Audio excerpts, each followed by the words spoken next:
Welcome to Trending in Education, our second annual Don't Be a Turkey, Learn to Be Grateful episode. Dan Strafford is with me. Dan was here the first time we got this show together last year. Dan, welcome back. Thanks, Mike. Good to be here. Good to have you. It's been a little while, so it's always nice to a little spaced repetition. Get some space, right? The forgetting curve, right when we're about to forget about you, you're back. Top of mind, and as if you were not enough, Dan, we also have Melissa Griffith back with us. So Melissa, welcome back to Trending in Education, and welcome to your first ever thankfulness edition of Trending in Education. Thanks. I'm grateful to be here. Excellent. So if all goes according to plan, this will be dropping early in the morning of Thanksgiving. So for our most avid listeners, those of you who grab that download and want to listen to it right away, you may be listening to this over your Thanksgiving festivities in the U.S., those of us who are celebrating. And then for those of you international folks out there, you may just enjoy the curiosity of understanding how us Yanks are thinking about Thanksgiving. But one trend that we've been noticing for some time now, we talked about it last year, is this trend around gratefulness. And then a lot of the research that is out there is talking about the positive health benefits, the positive mental health components of gratefulness in line with things like mindfulness and growth mindset. There's almost this new awakening around a gratitude mindset and how some of these things can be learned. Maybe beginning with you, Melissa, what's your perspective on this? We haven't heard your take on gratefulness, on what it means to be thankful. And then 2020 has been such a crazy year on so many fronts. I think it's an interesting time to think about gratefulness, but any perspective from you? Yeah, I mean, I think before gratefulness was like, quote unquote, the trending thing to do, I think I've always had it as part of my life. So very early on when I was a teenager, I used to do yoga, and it's a very big part of yoga and meditation. And so it's a thing that even when I am at my lowest points, I tend to think about what do I have to be grateful for. I tend to do a lot of meditation around gratitude in the morning. It just makes you feel better about your life. So I think it's a great thing. And especially in 2020, I think I've been one of the few people in 2020 that goes, it's been bad. There are a lot of things I am thankful for this year because COVID sucks, but it did solve a lot of problems for me in my life. So yeah, and I'm born to social isolate. I was. Yeah, I want to get back into that a little bit as well. But before then, Dan, how about from your perspective? Yeah, I'm pretty sure we talked about it last year a bit, but the idea, I think gratitude for so long was about making other people feel good. And that was the mindset for so many people. Well, I have to say thank you. I have to say these things to make sure other people feel good about themselves. But I do think the looming world of self-reflection and self-care has brought with it the idea that gratitude makes you feel good too. Yeah. And I think, to your point, Mike, this is an education show, has been an education show. You can learn it too. It's not something that is innately necessarily something you do. Kids do typically seem to give more hugs and be more affectionate with their gratitude. But to Melissa's point, journaling and yoga and that sort of stuff, to be self-reflective and gracious with yourself and have gratitude for the things you have and the things you get to do, I think is a huge step I've tried to make over the past 8 months to ratchet it up, like to be mindful that I need to be openly more happy around the things I have and name them and be a part of it, because it's so easy when we're in this sort of world to let that slide and let it become a little bit doom and gloom. And studies show people feel better. They go to the doctor less. They do better at work or in school when they're openly showing their gratitude and being mindful of it. So I think it's a great thing to discuss and to try to break down some barriers on, to make people aware that it's not all warm and fuzzy necessarily. It's just being mindful of what you got and how you can be thankful for it. Yeah. And for me, it's an interesting antidote to doom scrolling, which is another thing that is a thing. It's a very 2020 thing where your feeds, whichever feeds you choose to allow into your universe, are probably feeding you 24/7 emergency, fight or flight, stress, danger. And if you can shut those things off, which is the other thing that both you were talking about, giving yourself room to be reflective, room to be off the grid, very conscious of what's going into your mind, you can start to break out of some of the negative spirals that are more available now perhaps than ever. It's really easy to perseverate and go into these cycles of what else is wrong, oh my god, and then if you share it, let alone if you share and if you're thinking about that, you'll get a lot of reinforcement to say, oh my god, you think that's bad, check this other thing out. Perspective on doom scrolling as we're talking about this? I have largely quit Twitter. I have largely quit Facebook. I stick to news sites, and even that can be some doom scrolling happening, but I'll go on Twitter only on my computer. So I don't have it on my phone anymore. So I've made those changes personally because I felt exactly what you're saying. I felt that I would spiral down, I'd refresh and see what was new, but nothing was new. Nothing changed. I doom scroll. I doom scroll a lot, but I think my perspective is very different from most people. I have gotten into this habit of watching YouTube videos about Karens. About Karens. Karens, yeah. Karens. Yeah. Karens. I thought you said not. You're a fan of Schadenfreude. That's what you are. Yeah.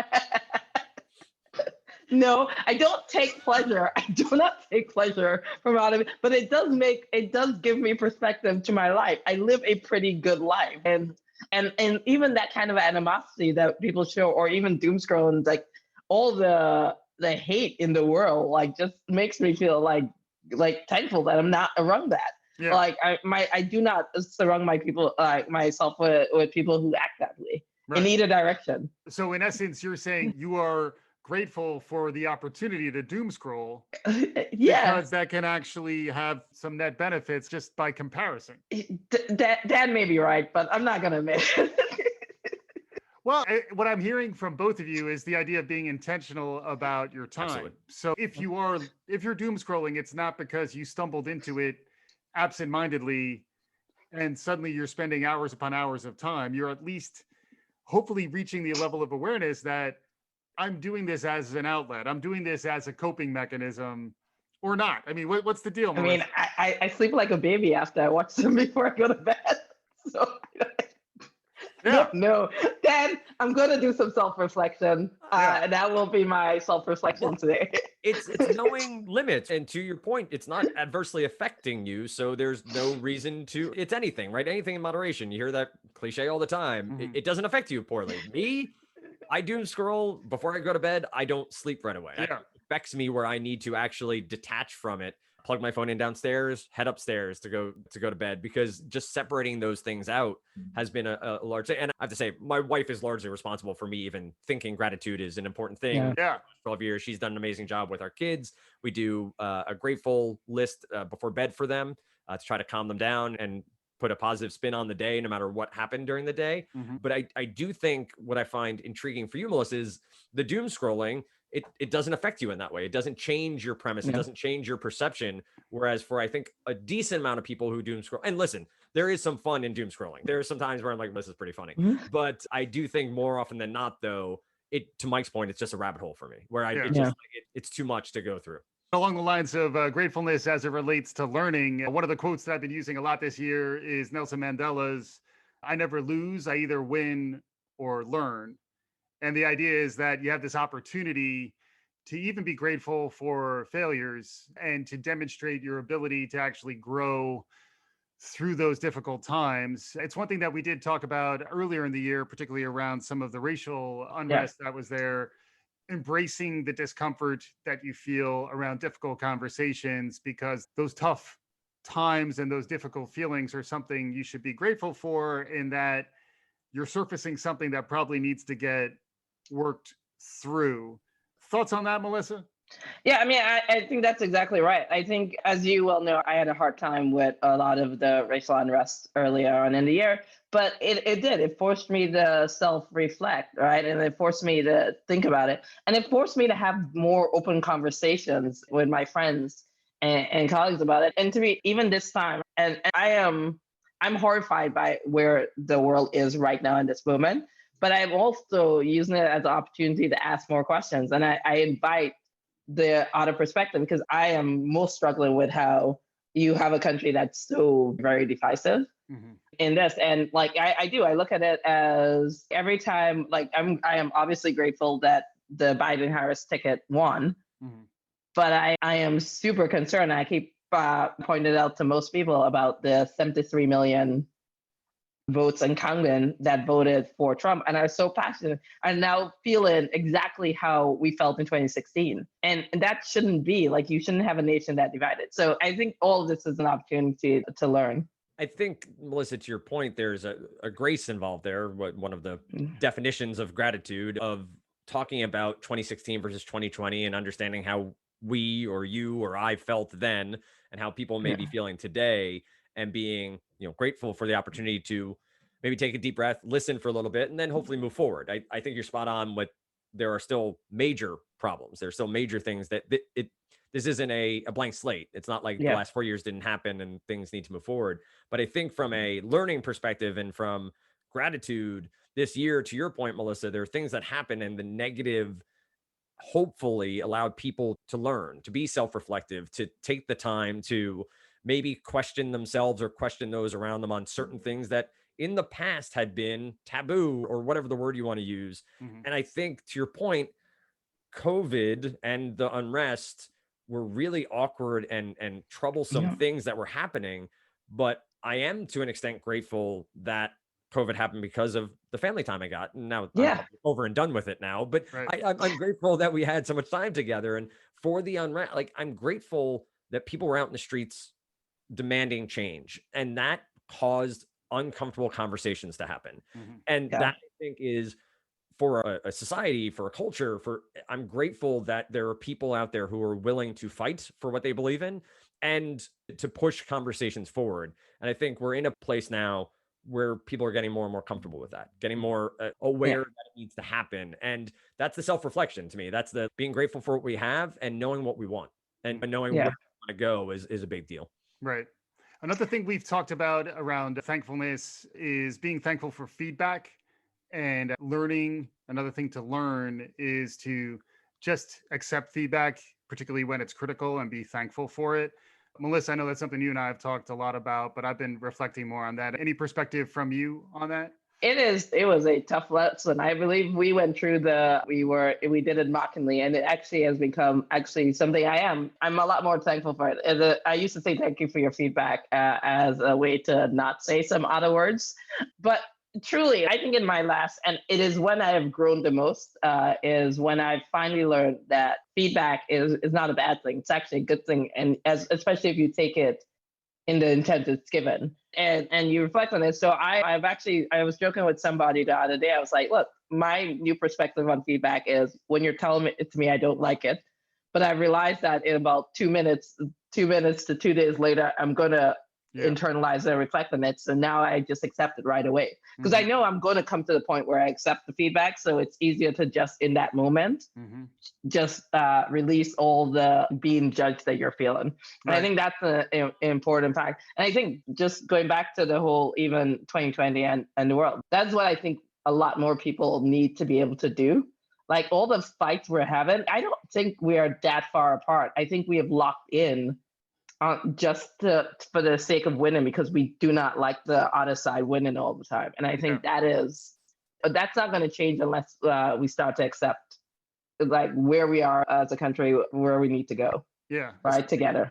Especially as we continue to gravitate to these media formats, see previous discussion about doom scrolling that really try to find conflict and outrage as the main driver of our energy. I think we talked a little bit in the past about the Social Dilemma documentary that was really interesting. It's out on HBO, and a lot of Silicon Valley insiders who have now broken with the Facebooks and the Googles of the world to say that the whole incentive structure around those platforms is about provoking engagement. Frequently, that engagement is negative emotions like anger, like outrage.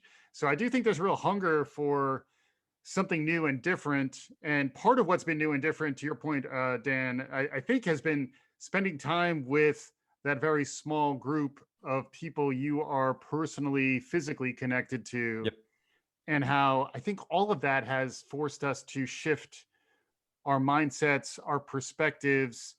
And I think it's made us all much more reflective. So that's why I think maybe the the celebrations tomorrow will be less over the top, but I think the level of genuine reflection and genuine appreciation for the people in our lives, I think may even be greater. It's funny you bring up the people around us, right? Because I've been thinking a lot over the past few months about my neighborhood and my block mainly, and not a pod, but we have a group of kids who all play together and have been playing together fairly regularly. The parents are close. We would do happy hours in the street during the summer, socially distant, but just to get to know people. And it's very intriguing to me how everyone's gone virtual, right? Everyone's on Zoom, on Meet, on web, whatever it might be. But I feel like COVID has brought back the neighborhood. Like, Yeah. has brought back the connective tissue, because you're not running off to soccer and to piano and to Irish step dance and to baseball, and like your kids aren't zooming all over the place. They're home. Yeah. And so there's been this new sort of connection for this neighborhood and for these kids that I don't think would have been there if this didn't happen. Mhm. And I like there's a sense of neighbors again, of helping and of chipping in and doing these things to make sure everyone around us is getting by okay, Mhm. because of what's going on. Again, not thankful that COVID happened, but thankful for sort of these sort of ramifications of it and things that have come from it. Mike, you talked about the fighting, right? The idea of needing the whatever it might be, the argument to happen to bring people back to social media. I've watched half of Social Dilemma. I need to finish it. Haven't Yeah. yet. Yeah. But it reminds me of sports talk radio, Mhm. right? Sports talk radio. The idea is not about agreeing with people. It's about arguing with people. Mhm. And that's news talk radio too, is about yelling at someone you disagree with. And that's what people want to do. They want to listen and disagree and prove someone else wrong. Mhm. And it is just such an interesting media model that it's not just social media. It's been around for a long time. Yeah. It just is now being refined to these algorithms and to these alerts and to these reminders to, Mhm. oh, you got to check back in. You got to check, you got Yeah. to check again. And it's just that cycle has really become hyper in the way it goes. Yeah, that's a ridiculous point, Dan. I completely disagree. I commend you on that point. I know Mike was being sarcastic, but I commend you on that point. What I will say though is I don't feel it. I really don't feel it anymore. I don't feel the need to be right in my life anymore. Oh, I And feel the need was. to be right. I just don't feel the need to argue with people to prove I'm right. No, but I don't. I remember like Mike and I have known each other for a long time. We used to have some ridiculous arguments for Yeah. the sake of having ridiculous arguments Mhm. just to win. I actually think I've lost my ambition. I just no longer, it's not important to me anymore. And when you're talking about neighborhood, I don't leave my house. Again, people, isolation is key to Yeah. containing the virus. I'm there. You guys, good luck to you and your pods. but I will say this though, Zoom has helped me rein in on who I actually want to speak to and who I don't want to speak to. And so I tend to have conversations with people who are not agreeing with me, but I can learn from. That's the people I tend to gravitate to all the time. And I think that's the important aspect. And I think if anything can come out of this year, or anything could come out of doom scrolling and all these crazy things, is that we move to a world where people realize that the way forward is to actually understand someone else's perspective, not just wait to make your own point. Yeah. So, That's great. So it's something I deal with my kids a lot, Yeah. where if they say something, ask a question, maybe I say no. I say no a lot. And they already are jumping to the next thing without listening to my explanation. I have to, hey, wait and listen and Yeah. hear. Do both Yeah. actively. And Yeah. to your point, I think over the past few years have gotten a lot better about not needing to argue everything. I Yeah. don't need to be right. I don't need to lead, like on a meeting or in the house, or I can take a step back and let other people do what they need to do. And I think that's listening and hearing. It's being active in the art of shut your mouth, take a breath, listen to what other people are saying. And to your point about understanding other people, that's the way to do it. You have to listen first. You have to hear what they're saying and not worry about, oh, I'm going to make this counterpoint. I'm not going to listen to them anymore. I think that's brilliant. I think that's a great point of a way to be more focused on being thankful and have gratitude for what's going on is by listening more and hearing more of what people have to say. Yeah, and also understanding the power of silence. You don't always have to fill those gaps. Sometimes, particularly if there's several people in a conversation in a Zoom meeting or something, and maybe you're one of the more talkative members of the call, if you try to go against your own pattern. So if you typically talk a lot, talk less. If you typically don't talk, force yourself to talk more. And in the aggregate, those conversations are going to be more fruitful because you're actually going to discover new things. You're going to hear from people who typically don't feel comfortable talking. And I think it ultimately elevates everybody's game. But I want to get some final thoughts around what you're thankful about. So I definitely want to begin there. Yeah, Melissa, maybe starting with you. What are you thankful about? And feel free to be thankful for lots of things about this podcast along the way. Yeah. I am for sure thankful I get to hang out with Dad on this podcast. Nice. Yeah. And me too. It's not funny. It's true. It's true. Like that is one of my favorite things. No, I am thankful. Like Dan said it too. I am thankful. I got to spend a lot more time with my family this year, so I'm very grateful for that. I learned to cook a lot more this year as well because we came together to do that. So I'm thankful for that. I've realized what is important this year a lot more. And I've realized who your true friends are. Like you see a lot more of that. And so I am grateful for a lot of things that happened this year. I'm also really happy the year is over. Yeah. And I'm looking forward to a better 2021. And now I've jinxed it, but yeah. At least we know who to blame, Melissa. That's what's important. Everything was we were setting up for a good 2021 as long as nobody let the word out, Melissa. So that we wanted a better 2021. But now if we play it cool, 2022 still in place. So 2022 is still in play. The last thing I would say is I do believe like it's learning from mistakes and everything. And learning from scars that you get, like this year, the racial unrest, the divided country. I am hopeful that Biden and Harris lead from the center, not because I am such a centralist, which I am, in fact, but because I think it actually will bring both sides together versus being much more of a, let's just pay them back for everything they did for the last 4 years. Yeah. That's going to be the worst possible outcome. So I'm glad because if anyone can do it, I think Biden can. And so I'm hopeful to see that. There you go. Dan, concluding thoughts? Yeah, there's so much I am thankful for. I am thankful that we get to talk still, Melissa and Mike, as the world has changed and our lives have changed. To be able to come back together and talk about things is always great. Thankful for my family, thankful for doctors, thankful for my neighborhood. I'm thankful that this year's coming to a close, to be quite honest. But the gratitude stuff, I think the thing I'm most grateful for is the meta of being able to your point, Melissa, before, of see what I have, be able to see what positions I have that are afforded to me because of who I am, because of the color of my skin, because of my gender, and be grateful and knowledgeable of those things that allow me to then help other people. And that's been a process this year that I've really tried to undertake while reading about George Floyd and reading about the stuff over the summer, working on some projects to focus my attention to where I can help. And so I'm grateful for the people who have trusted me with that stuff and grateful for them believing in me to help them and to help them to continue getting education out there in that regard. Overall, though, I think grateful for health and grateful for lots and lots of stuffing and cranberry sauce on Thanksgiving Day. There you go. And of course, we're thankful for you, our listeners. So thanks everybody for sticking with us through this crazy year. Training in Education's been a pretty wild ride, and we have some more stuff on the horizon heading into the end of the year and heading into 2021. It's a really interesting time to be thinking about the future of learning and plenty to dive into there, but always important to pause and reflect. It does feel like a year where we've all, like it or not, had plenty of opportunities to be more reflective, and hopefully, to your point, Melissa, maybe out of that reflection, some new awakenings can happen and can start to bear some real fruits. So hopefully, we don't want to jinx anything. 2021 may be terrible. We don't know. The numbers on the pandemic are tough. The vaccine is coming. It'll be interesting to see how that rolls out.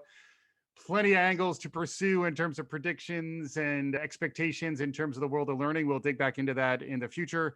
But hopefully our listeners, y'all can enjoy a little bit of time to recharge and restore yourselves, take care of yourselves, and continue to listen. And I'm very thankful and grateful for both of you and your contributions to the show over time. And with that, I think we'll wrap. So happy Thanksgiving for those of you in the US. And thanks everyone for listening. If you like what you're hearing, show your gratitude by writing a review, share it with your friends, and we'll be back again soon on Trending in Education.